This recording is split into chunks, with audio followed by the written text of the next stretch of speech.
Hello, and welcome to Cooking with Todd. This is Todd. For today's video, I am going to be canning up some candied jalapenos, or also known as cowboy candy. For this, you're going to need 3.7 kilograms of fresh jalapenos. That is about 8¼ pounds. This bag here has some mystery peppers. These were supposed to be jalapenos. I do not know what they got cross-pollinated with last year, but that happened. They kind of look like garden chili peppers. But these have been in my fridge for about a week now, I want to say. Maybe a little longer than a week. They're still fine. They're still plenty fresh. Figured I might as well use those in with this too. You're also going to need 3.2 kilograms of sugar. It's about 16 cups. You're going to need 1.5 liters of apple cider vinegar. I believe that's going to be about 6 cups, I think. You're going to need 4 cans of crushed pineapple, each can at 567 grams each. I'm just using some regular store-bought crushed pineapple. You can use whatever brand you prefer. It does not have to be that brand. You're going to need 190 grams of mustard seed. I am going to toast this mustard seed. That is going to be 1 cup. You're going to need 6 grams of celery seed, or about 2 teaspoons. You're going to need, in this bowl here, I have 95 grams of garlic powder, or 1/2 cup. I have 10 grams of chipotle pepper, a little over 2 teaspoons. Then I have 4 grams of cayenne pepper, or a little over 1 teaspoon on that. So I'm also going to toast this celery seed with my mustard, and I'm only going to toast the mustard seed until it becomes fragrant. I'm not really going for any browning or anything on them. Just trying to add a little extra flavor by doing that. So I don't have quite enough of my refrigerated jalapenos for this. I think I have almost enough. I think I need maybe another ½ pound or so. So I'm going to go to the garden and I'm going to pick some more jalapenos. And when I get back from doing that, I'm just going to cut the stem off, and I'm going to slice these about 1/8 to 1/4 inch thick. You want them to be fairly uniform. They don't have to be perfect. Let's see. Reading the recipe to make sure I'm not missing anything yet. Okay, so that's pretty much it for right now. I will bring you back once I get all of that done.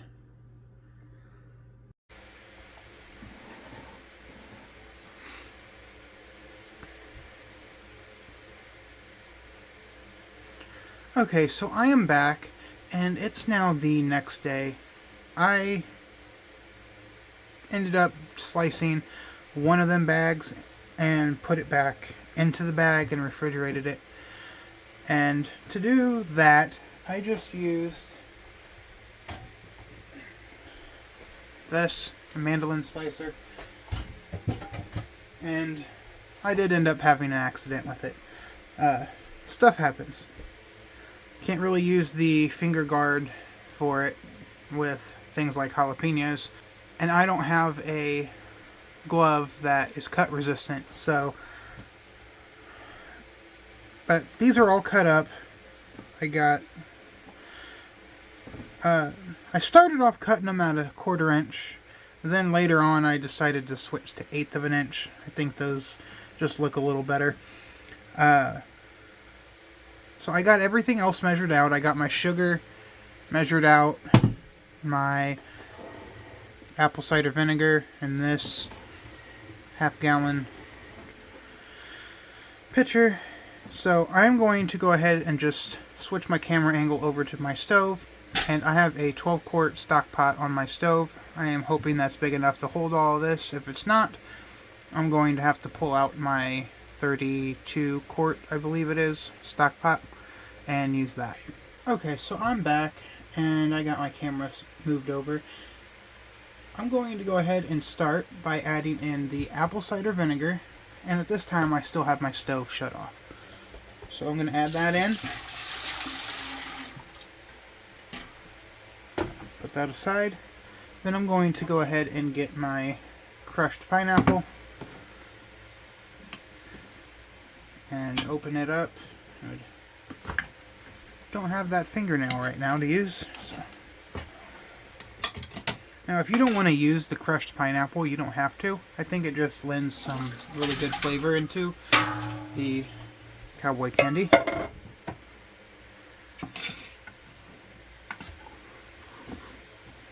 And another thing I think I'm going to add, just to give it a splash of extra color, is I have some red jalapenos in my garden. Not red jalapenos, red bell peppers. I was looking at the jalapenos when I said that. But I think I'm going to take one of those, dice that up, and add that in, just to add a little color to the jars.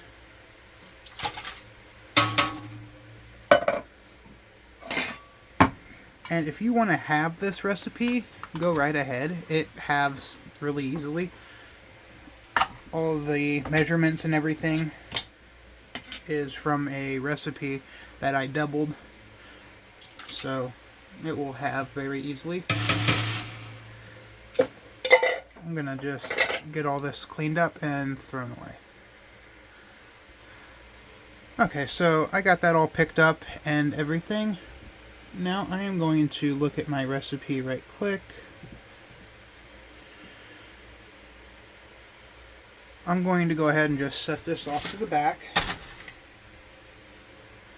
And I went ahead and grabbed a skillet to go ahead and start toasting my mustard seed.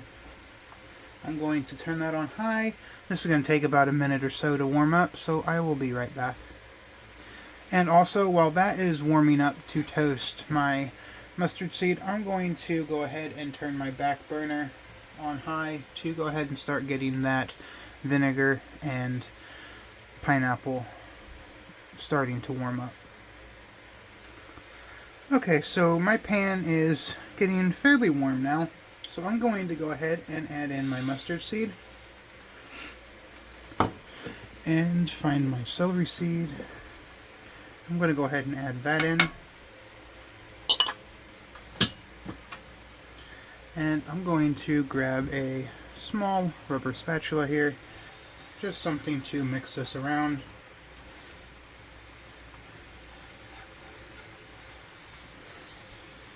And if you would want to, you could grind this up in a spice grinder instead of leaving them whole. But I kind of like the visual that these lend to the jar. So I am going to leave them whole. You do not have to, like I've said.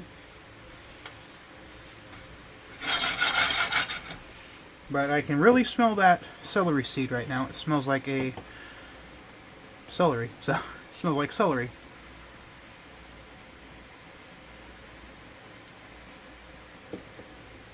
Now, it sounds like the celery seed is starting to kind of pop.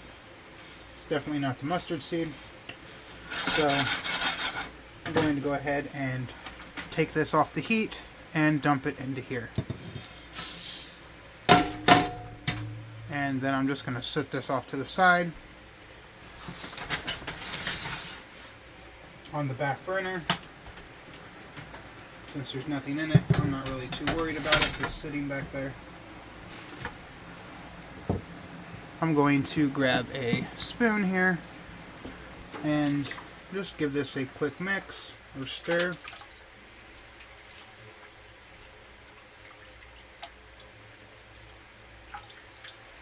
Alright, I'm going to go ahead and add in my sugar.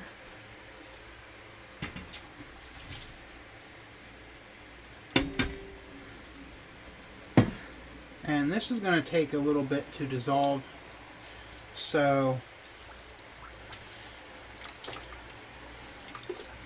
I will bring you back, but you're going to want to let the sugar dissolve and come up to a boil, and I will just bring you back when that happens. Okay, so this is now simmering or boiling, and is pretty much at a full rolling boil right now. So a full rolling boil is when you're stirring something and it does not stop boiling whatsoever, and that is what it is at right now. I am going to go ahead and take this off of the heat just so it will stop boiling, and I'm going to add in my other spices there and add it back on the heat and mix the rest of my spices in.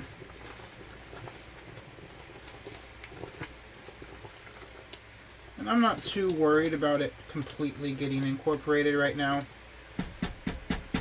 As I can clearly see in the pot, there is some big chunks of garlic powder in there. I'm going to go ahead and add in my first small bowl here.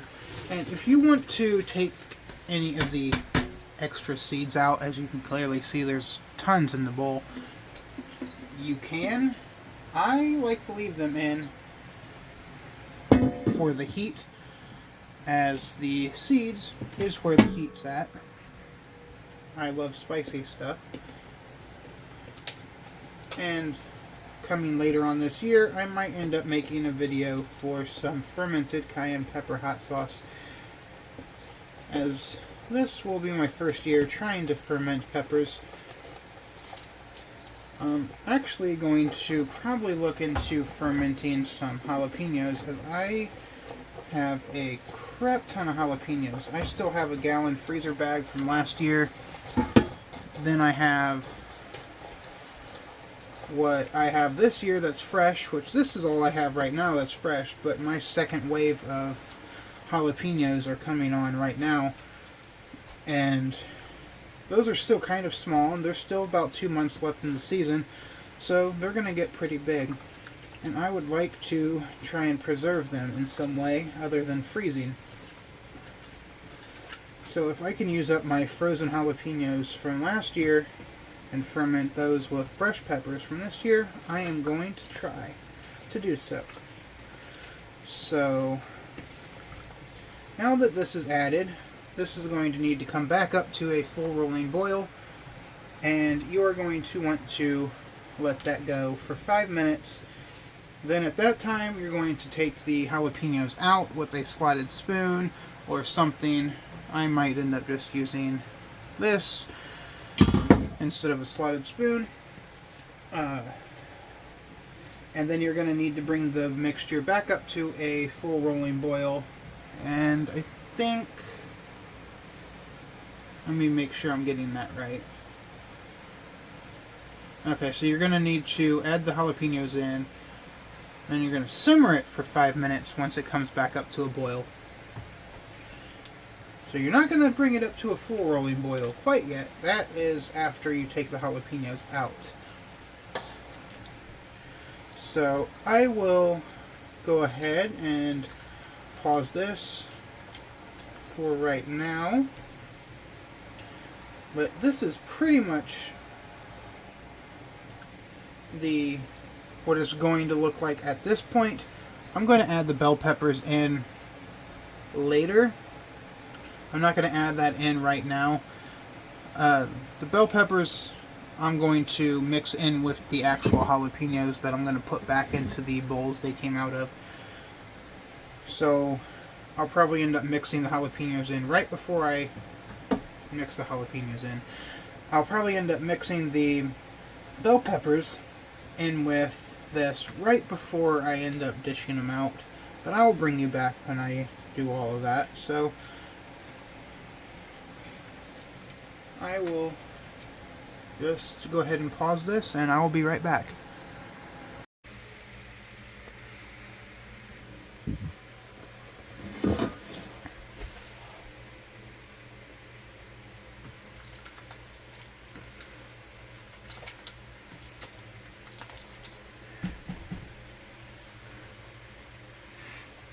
Okay, so I'm back, and this has simmered for a little over 5 minutes. It took me a minute to go out and get some bell peppers and get them diced up.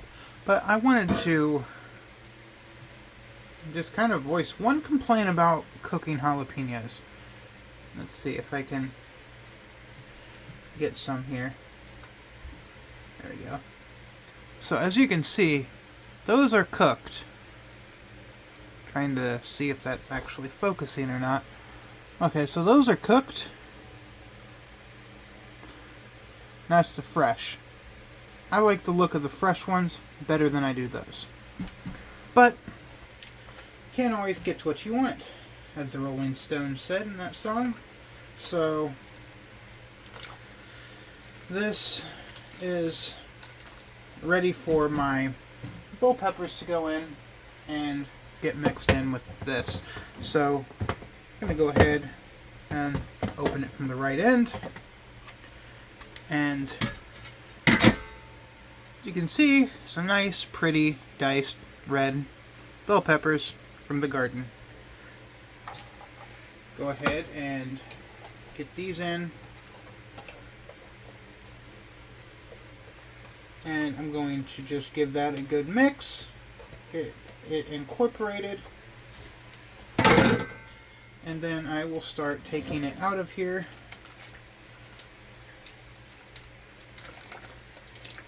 I think the red bell peppers and with combination of the yellow from the crushed pineapple and then the green of the jalapenos, I think everything will look really nice in a jar.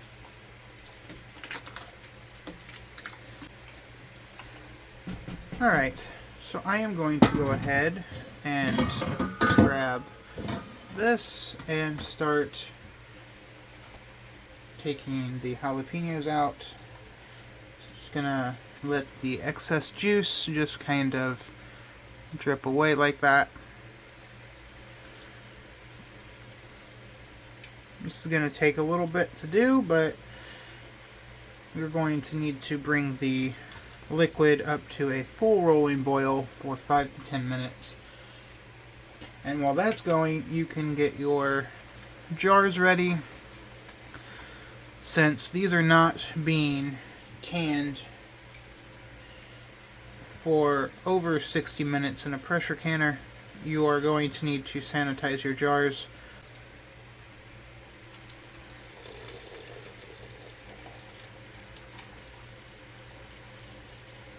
Now it'd be nice if I could just get everything back into this one bowl, because it looked...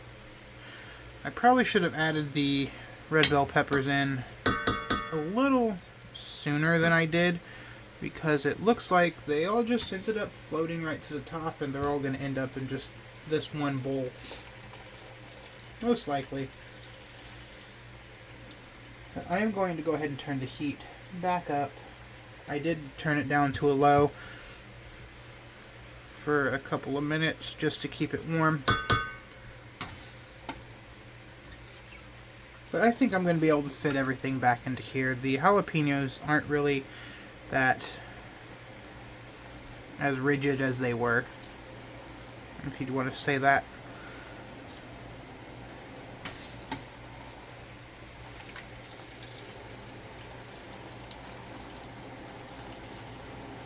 But this smells really good. If smell-o-vision was a thing right now, I made this a couple years ago and I've given a couple jars away to people, and they have all loved it. So I figured this year, since I'm going to have way more jalapenos than I know what to do with, I should go ahead and make some more of this. And as I said earlier, I'm going to try and make a jalapeno fermented hot sauce to see if that will work. I mean, it should work with the lactobacillus, the necessary bacteria for fermenting. It's pretty much on everything. If I'd add a little bit of fresh cabbage leaves to it, that would really kickstart it. I'm going to try and get the last little bit out of here. I'm going to sneak a taste of some of these. I probably could have put a couple fresh cayenne peppers in here too to up the heat. And if it's not hot enough for me, I will probably add maybe 1 or 2 fresh cayenne peppers I have in the fridge, because I don't want to freeze all of my cayennes right now. So far I think I'm at about 3 pounds this year. Out of, I think I had 14 plants I planted in the garden, and then 4 I did in pots. The ones in pots are doing so much better than the ones I have in the garden.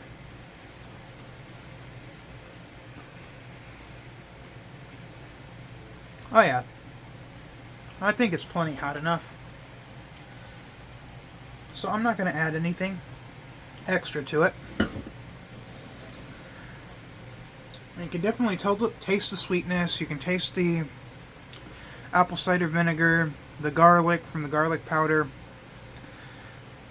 and the cayenne pepper I added definitely did its work. And the chipotle pepper, mainly there for flavor and not really the heat.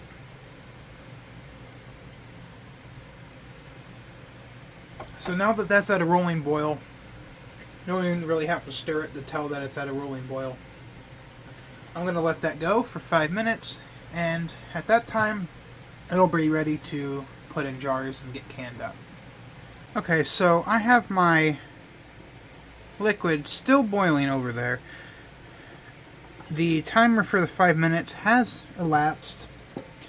I am just going to let it keep going, and I am going to go ahead and just fill my jars up with the jalapenos at this time. It'd be a little easier to just go like this.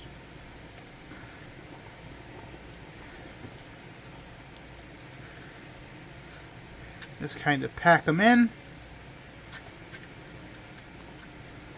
You don't really got to pack it everything. You can keep some voids in there. You want some juice in here after all.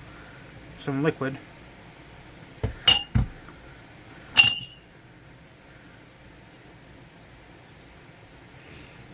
But this is just what I'm doing to fill my jars. And as you can clearly see, there's still some liquid in here. I didn't get it all out, which is fine. You're going to want to maintain about 1 inch of headspace. And I will bring you back once this case here is all filled up and I start filling it with liquid. Okay, so I am back. I got all my jars filled up, and I still have this over here boiling. I'm going to go ahead and just turn the heat off on that. I'm going to grab my ladle and my funnel, and I am going to move my camera over just a little bit, like so. And I am going to just ladle in some of this liquid. I don't know how much of this I will actually end up using. I'm going to kind of overfill my jars. Go over to the next jar. And I didn't even fill my jars up to the full 1 inch of headspace, because I kind of want to use as much of this liquid as I can. And I'm still going to use the liquid. I will probably just can it in a separate batch in my pressure canner. And I'm not really one to debubble my jars that much, but this is one of the recipes that I definitely do debubble because I want as much liquid in here as I can possibly get. And what I'll do with the extra liquid I end up canning that I'm not using today is I will reuse it in my next batch. I didn't have any extra liquid this time around, so that's why I didn't use that. But I like to use the liquid from the previous batch again, and it will just save me the time from making the liquid portion, because it's still perfectly fine even if it's on the shelf for a year or so. And it's not only just to be used for this, I can use it for really anything. I can put it in soups. It adds a touch of sweetness, it'll add a touch of heat. And the vinegar adds a little acidity. But I'm just going to go ahead and just get all my jars filled up, and I'll bring you back when I start to debubble. Okay, so I'm back, and I like to use just a 12-inch skewer here, and this is what I use to debubble. I'll just go around the edges of the jar, kind of like this, to help loosen up the liquid, kind of push the extra down. Sometimes I'll stir it a little bit, but this jar can definitely use some more liquid.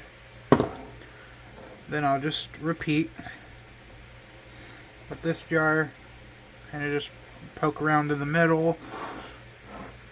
Next jar.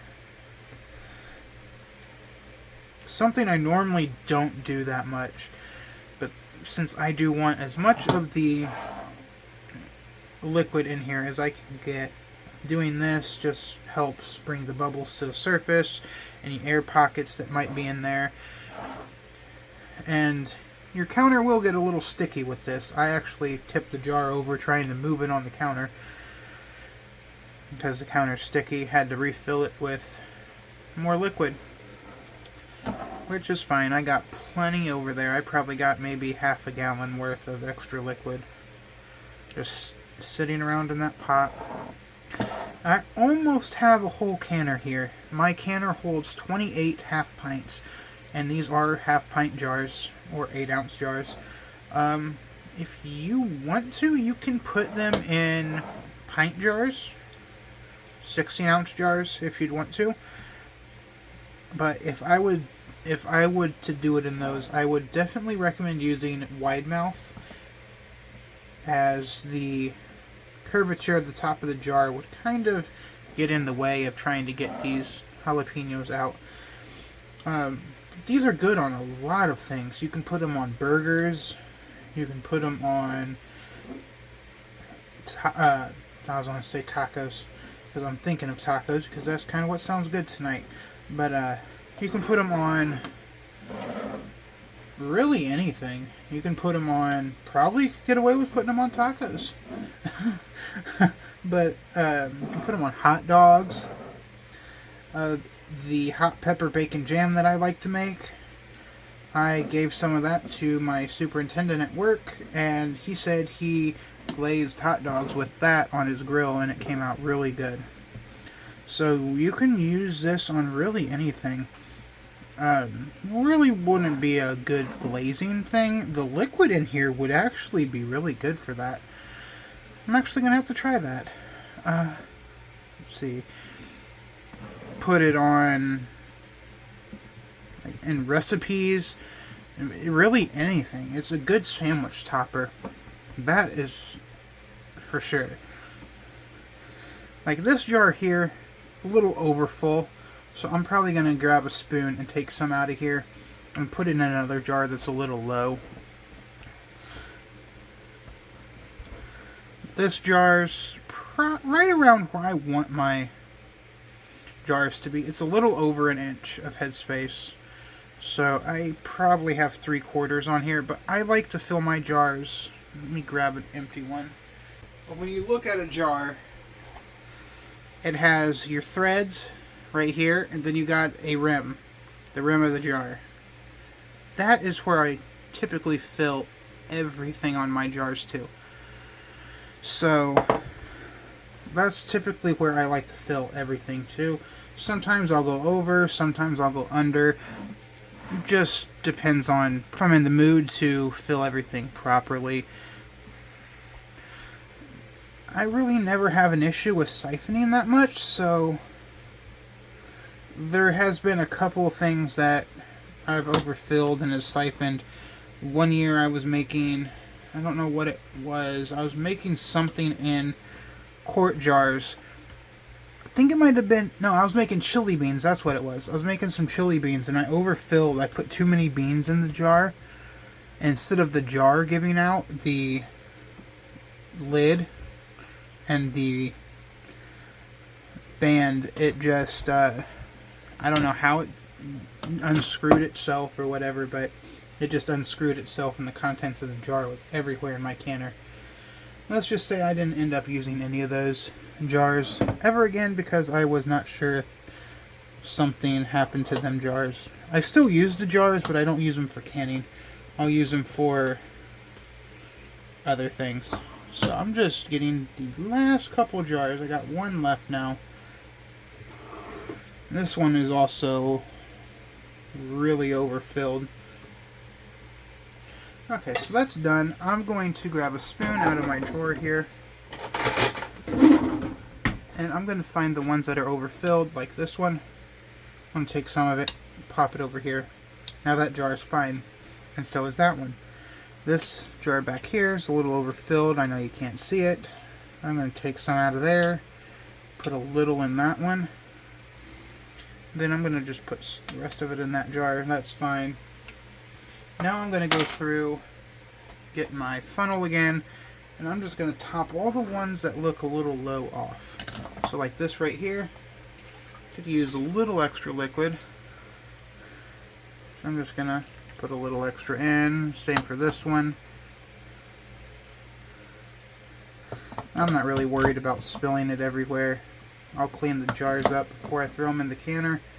I gotta clean the rims anyways. But add some into there. And a little more in that one. Now that one's fine. This jar here. There's a couple more jars that need extra liquid. Then I am going to go ahead and get my rims cleaned up.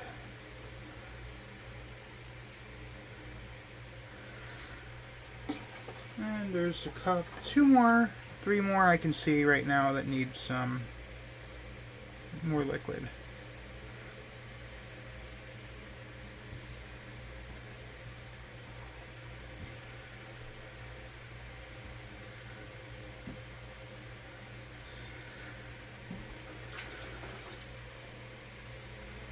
Alright, I know that was a little more than 3, but I am pretty happy with this now.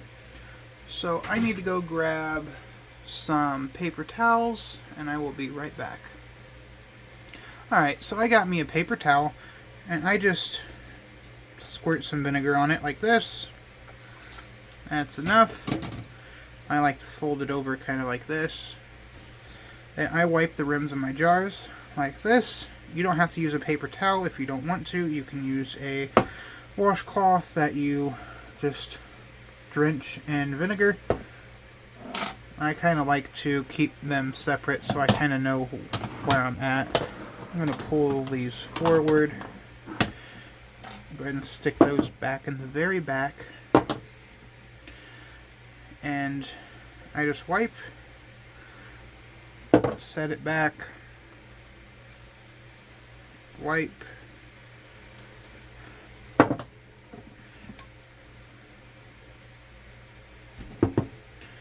and if I'm putting really hot liquid, these, I kind of have a feel for temperature when I'm going to get hurt or anything from temp. That kind of stems from work, since I'm dealing with hot candy at work. Not really going to say where I work or anything, but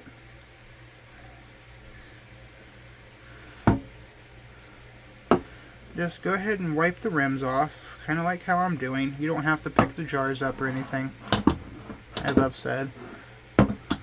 And since the outside of the jars are kind of sticky, I'm not going to just throw them in the canner willy-nilly. I'm going to put my bands on, my flats and bands, and then I'm going to take a wet wash rag and kind of just lightly wipe the outside of the jars. Not really going for perfection. I always clean my jars after they come out the canner the next day. So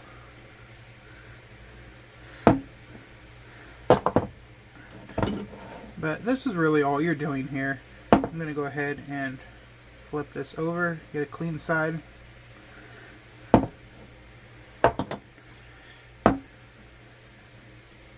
But it's not really that hard or anything to do this recipe.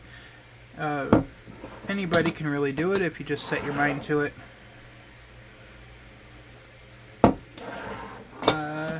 I am going to go ahead and just pause this here, and I will bring you back. I got to get my canner out and everything, so.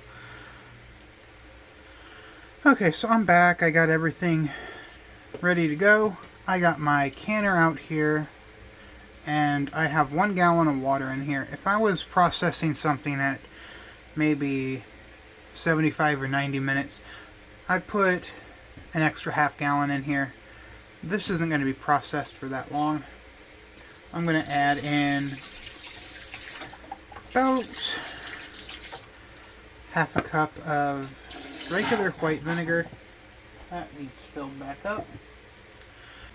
Alright, so I got my dish rag now. I'm just going to go ahead and just give the outside of the jars a light wipe and just plop that into the canner. Add on my next one. Just kind of let it spin on kind of like that, and it won't spin anymore. Then I just go like that. And that's how I do that. I'm just going to wipe my jar off, plop it in, rinse and repeat for all of these jars. And I will bring you back once I am ready to start canning these all up. Okay, so I got all my jars in my canner. It's all filled up and everything. Turns out it holds 26, not 28. I don't know why I thought it held that many. Maybe because I was thinking about my strawberry rhubarb jam that I make and how I get 29 jars of that. I don't know. But I got it all filled up. My jars are all wiped clean, except that little bit on there. Don't really matter. It's on the band. So this is going to need to come up to a boil, just like anything else you can in a pressure canner. You're going to let it vent steam for 10 minutes, whole 9 yards. Then once that happens, bring it up to your altitude's proper pressure for canning. Then set a timer for 5 minutes. Then cut the heat after you get the pressure stabilized so it's not venting too much steam all the time. And then just turn the heat off, take the jars out once it comes back down to atmosphere, and Bob's your uncle. They're done. So don't really think there's anything else for me to say or do in this video right now. So don't really think I'm going to show you the process of canning. I do plan on doing a video for like a tutorial on something. I'm not sure what that tutorial will be. I'm definitely probably going to be canning up some meat here pretty soon, so I might do a meat canning tutorial.